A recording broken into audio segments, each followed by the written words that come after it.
This is you. Your name is William, and you are a complete and total bastard. Your mother's name was Herlava. She was a tanner or an apothecary, or maybe an embalmer, or maybe the woman who laid out corpses for burial. Hard to say. Whatever she was, your mother caught the eye of one Robert the First, Duke of Normandy. And yeah, you see where this is going. Out comes you, a bastard. But you, my friend, are no ordinary bastard. It's now the year 1035, and your unscrupulous father has died. Now, you might say, it's time for me to take control of my beautiful duchy and live in a noble's wonderland. Oh wait, there's been a rebellion, and another rebellion, and another. Duke William the Bastard's life is one of warfare as he fights baron after baron who desires his land and power. But remember, this is no ordinary bastard. William pounds them all. However, all of this makes him quite a mean fellow. Hey Big Willie, your mama was a whore. Say that again? So, we have a fellow who is quite touchy about his rightful inheritance. And his mama. At least there aren't any more succession crises that involve him. Oh wait, another succession crisis just arose, and it involves William. It's the year 1066. King Edward the Confessor has died. Now wait a minute, you might say. Who is this King Edward the Confessor? Well, if you thought he was a king who lived in a Catholic confessional and wore priestly pajamas, you would be absolutely wrong. I'm not sure why you'd think that. Then who is this Edward the Confessor? To answer that, we must perform a rapid explanation operation. Alfred I, you know that guy, the one who defeated the Vikings in 878. Well, he had a grandson named Edgar the Peaceful, who had Edward the Martyr, who was then murdered by his stepmother. Then Edgar's other son, Ethelred II the Unready, took control. He married Emma of Normandy, the Norman Duke's daughter, and had a bunch of children. One of those children was Edward the Confessor. But since Ethelred the Unready was very unready, the Vikings conquered England and Canute the Great took over. After Canute's sons Harthacnut and Harold Harefoot both died, Edward the Confessor returned from his exile in Normandy and reinstated the House of Wessex, marking the end of the Viking House of Denmark. Thus, we once again arrive at 1066 and a very much dead Edward the Confessor. Now, you might be wondering, why is this a succession crisis? Can't Edward's son succeed him? Unfortunately for England, the answer to that is no. Edward the Confessor married Edith, the daughter of Godwin, Earl of Wessex, but either they did not consummate the marriage or they were not able to produce children. Either way, England was now without an heir. So who will take his place? Three men humbly and selflessly offer their services.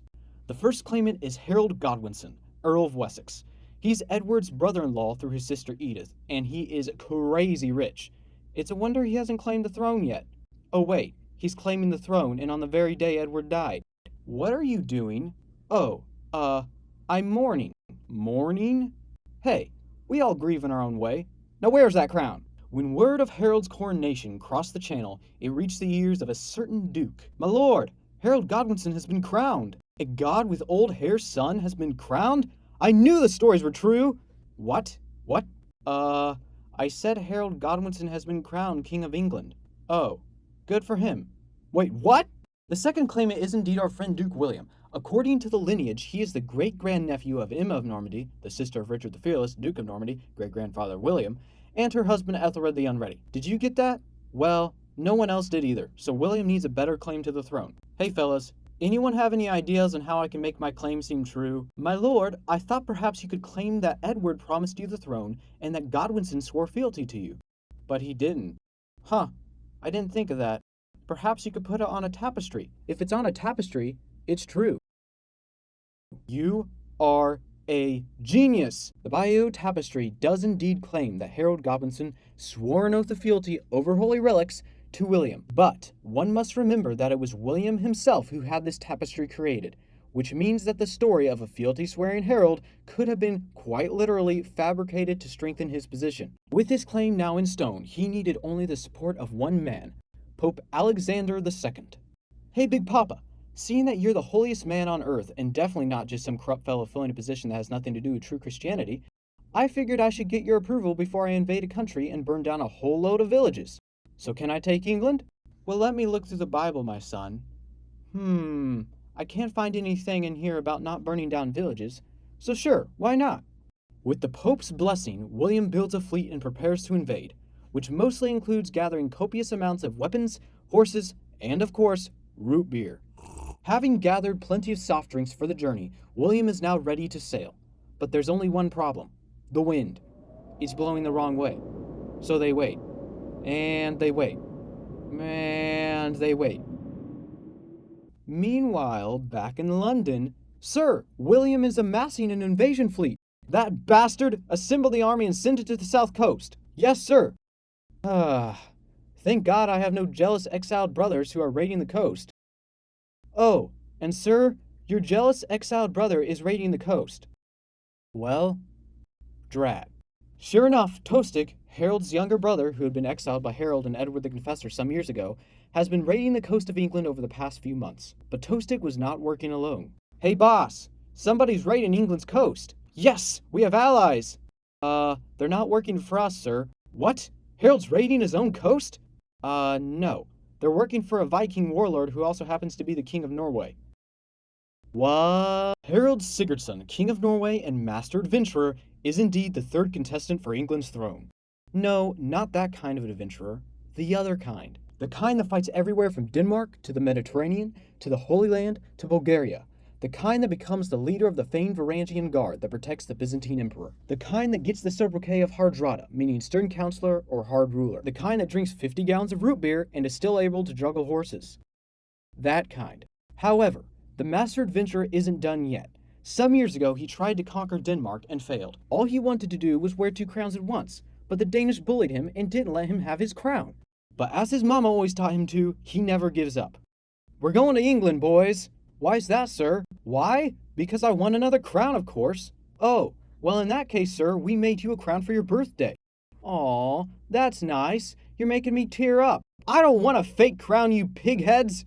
Okay, but what's your claim, sir? Huh? Claim to what? The crown of England, sir. Oh, that. Those Danish fellows. Knut's sons. They said I could have the throne after them. Then why didn't you take it after Knut died, before Edward the Confessor could? Quit asking so many questions, Terry! Thus, with the questionable reason that the House of Denmark had promised him England, Harold set sail with his Saxon ally, Tostig. Meanwhile, back on the English coast, is anyone else bored? And back on the Norman coast, the wind still hasn't changed directions. Meanwhile, up in the north of England... Whoa! Harold Hardrada has attacked, crushing the northern barons at the Battle of Fulford. My lord, Harold Hardrada just landed in England and beat the northern barons to a pulp.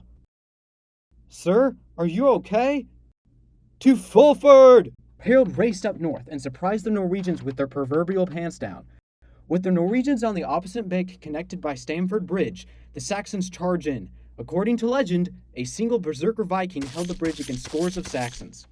But legend aside, the bloody Battle of Stamford Bridge marked the end of the Viking Age, when the Norwegian army was defeated. Harold Hardrada was struck in the throat by an arrow, and Tostig fought to the death despite offers of forgiveness from his brother. Meanwhile, back in the north of Normandy, the wind decides to change directions. Finally! Oh, how sweet victory tastes. Kinda like those pastries I spent a fortune on last month. Hey, brother. See this arrow in me face? It's coming for you, brother. It's coming for you. Sir, William has arrived! Back to the south! However, instead of fighting, Harold fortifies himself in London. William, knowing he needs to start a fight quickly or else allow Harold time to gather more forces, has to come up with a plan. Anyone have an idea on how we can lure Harold out? We could burn down some villages. You are a genius! So they burn down some villages. Sir, the Normans are burning down our villages. We'll go burn down some of their villages. Sir, we can't exactly do that. And why not? Well, they don't have any villages here, sir. Oh. Then find out where they do have villages, Terry! However, eventually, Harold came out of London and met William near the city of Hastings. Harold had around 8,000 troops forming a shield wall on the hill's ridge with woods on either side. Around Harold stood the famed housecarls with their large war axes. These housecarls were paid elites reminiscent of the Norse or Varangian Guard. William also had around 8,000 troops, but his were made up of heavy infantry, hardened Norman cavalry, and missile troops. William first sent archers, but the air bombardment did little against the shields and upward slope. The heavy Norman infantry then went up the hill against the Saxon shield wall, under a heavy barrage of hatchets, rocks, and of course, out-of-date iPhones. The infantry charge failed and retreated. The heavy cavalry followed, but they also failed to break the Saxon shield wall. Bishop Otto of Freising helped rally the retreating groups of Normans, and William ordered his troops back up the hill. But this time, when the Normans retreated and the Anglo-Saxons advanced, the Norman cavalry turned on the Saxons and obliterated them. To this day, historians are unsure if the Norman retreats were feigned to draw the Saxons out, or if the retreats were real, but the Normans just used tactical alacrity to capitalize on their bad situation. Finally, according to the Bayeux Tapestry, poor King Harold took an arrow to the eye, and the Battle of Hastings ended. And so it was. William the Bastard became William the Conqueror, and England fell into the hands of the Normans. Over the next few decades, William built castles, cathedrals, filled the aristocracy with Norman nobles, and of course, burned down a whole load of villages. But most importantly, William is the reason we all eat bacon to this day. Now, this is how it could have happened. What are you doing? I was helping her stand up. My dear Duke, if you do this, your son will be a bastard, and you will probably name him William. Poor Billy will be dreadfully bullied, and all the barons will call him names and try to take his home. He will then become a mean boy and do mean things, like chop off people's arms. When he's older, he'll probably burn down a whole ton of villages. You're right. Herlava, we must get married first. And so they did. Robert and Herlava married, and William grew up happy. He never got bullied, and he made good choices, like drinking Gatorade instead of root beer. Thus, when the day came that Edward died, William's choices were different. Sir, Edward the Confessor is dead. You can take the throne. We can beat that scoundrel Harold.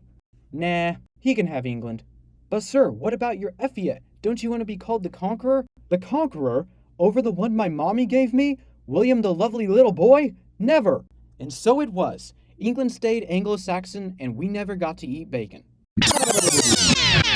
Edward, my lord, you're dying. I know. I am so sorry that I did not give this country an heir. I'm afraid that war may come and... No, wait, sir. You've had a son for years. What? We tried to tell you for years, sir, but... I have a son? Yes, sir. Here he is, sir. Party time! I feel cheated. I feel more cheated. I hate both of you.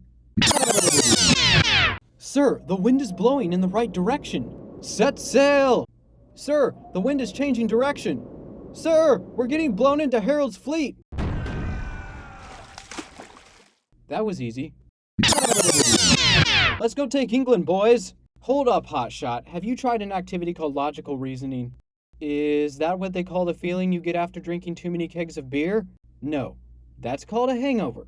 Now, if you would think this through, you would have a bright idea. What's a bright idea? I thought you'd ask. In this case, it means that you will let William the Bastard attack first, and then after the winner is weakened, you swoop in and be victorious. You are a genius! And so we all became Viking. Surrender now, you Viking scum! Hold on now, mate. We don't have to fight. We could split England between us. Harold? Yes, Harold? That is a fantastic idea. Hey, Big Willie, Harold here has got a great idea.